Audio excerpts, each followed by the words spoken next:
testing. Maybe I'll make this light a little bit brighter. So you can see me a bit better. Test how that looks like on here.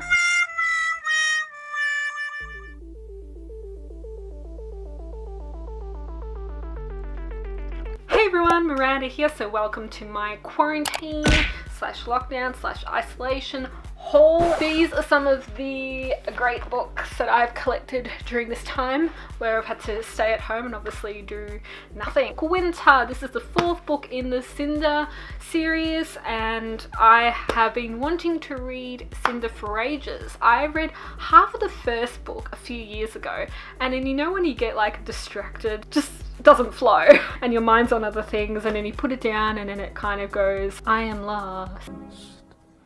I am lost. It sits there for ages. That was literally Cinder. So I really want to get back into reading this series, and it's also my TBR for isolation. But man, look how chubby this is.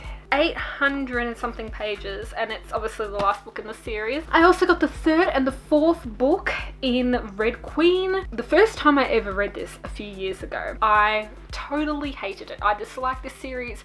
It just wasn't resonating with me at the time. I don't know why. I got back into it in isolation because I really felt like fantasy. I felt like I wanted to read a book that would just take me away, especially in the time period and what was happening. These books just did that, and coming back and reading them being a bit older, like I am now, love them so much more. King's Cage and Warstorm are obviously the last 2 books. This is a beautifully crafted series. Victoria Aveyard has a way of writing that you can just picture it in your head.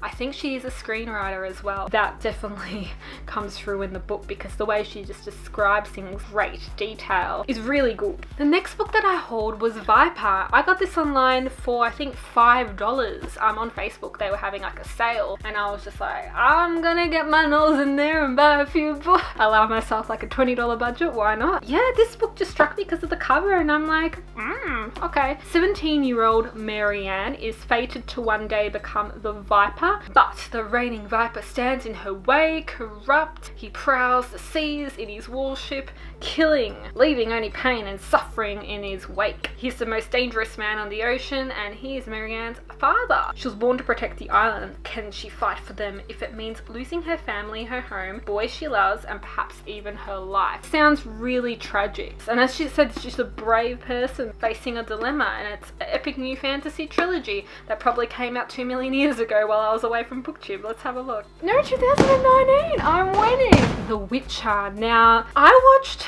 the Netflix show, as did everyone, and everyone was crushing over this guy here, and she's hot, like, once she, you know, comes to her full power. This is really interesting how this was a game and then a TV show, and now the books come out. The idea for this is very good. I watched the show, and personally, I was very confused. Like, I could understand little bits of what was going on, but in the grand scheme of things, it was something I have to watch like 3 times just to understand. Sometimes when something is so high fantasy, I do not understand it. That may resonate to a few people, might not resonate to anyone. I need to really understand something if I'm to get into it. So I want to read the book to see if I can understand the TV show.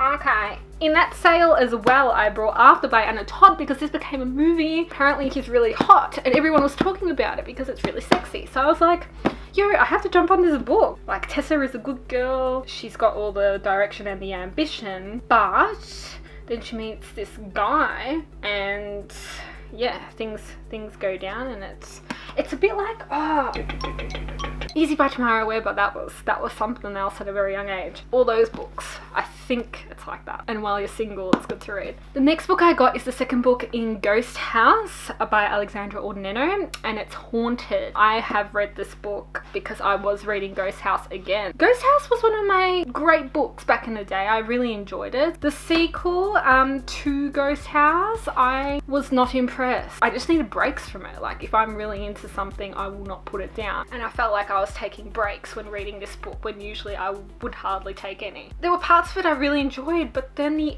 ending got me so frustrated, and there's no third book. If you're going to wrap something and do 2 books, not 3, make it a trilogy or a series with 4, at least wrap it up. But it wasn't wrapped up. I didn't think it was wrapped up. The next book is The Tattooist of Auschwitz. I have read this book. My mum has read this book. We loved this book. I actually went on a binge after reading it and was looking up documentaries and everything to do with Auschwitz. I also got Silke's Journey, which the author, Heather Morris, wrote both books. I need more Heather...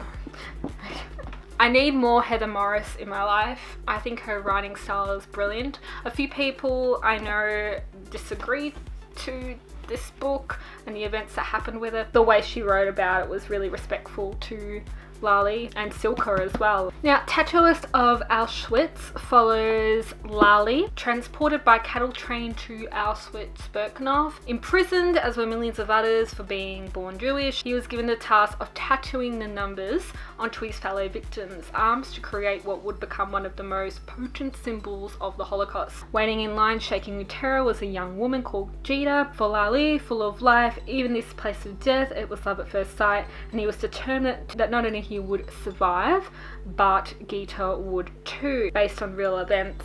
Obviously this is his story. Some bits were put in there based off facts and other things.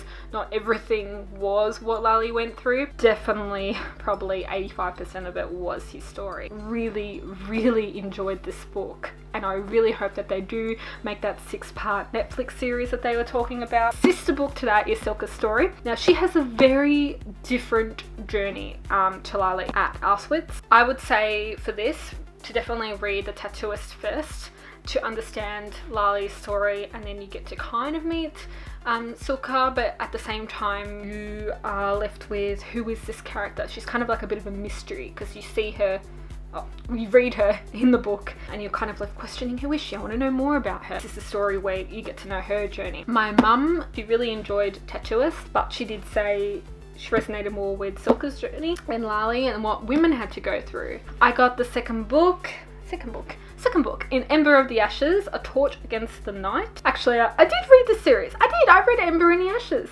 but it was so long ago that I can't even remember what happened. I couldn't even name a character. That's how out of it I've been. And that was on the $5 Facebook sale as well. Really good condition, like I'm wrapped. Now, I have been studying a bit of languages on Duolingo, I will admit. Learning Chinese. Just in case. I ended up getting these 2 Mandarin books, and I have yet to use them, but I will. And they've been falling on my head, like every single time I put them on the bookshelf, they fall on my head. I really want to learn Mandarin and Korean, so I bought like a little Korean for dummies. I wouldn't know 2 words in Korean, but I'm learning, just so I can watch my Korean dramas and kind of understand, because you pick up a little bit here and there, but I want to learn more than just young adult fiction for dummies with writing, because the last 10 years I've been writing YA books. When it comes down to finalizing the drafts and just thinking about the structure of the story and thinking, okay, do I have everything? Is this the way I'm supposed to do it? A few people have asked, where's the books? Where are they going? Where are they coming? I really aim to try and get something published in 2021. They're a mixture with fantasy books, contemporary books. Now's the time to get them out there, hopefully very soon. I feel like with some of them have taken me 6 years to do, because literally the way I think as a 13-year-old is very different from an 18-year-old, very different from, you know, a 23-year-old. Changing things and kind of thinking up new ideas has been key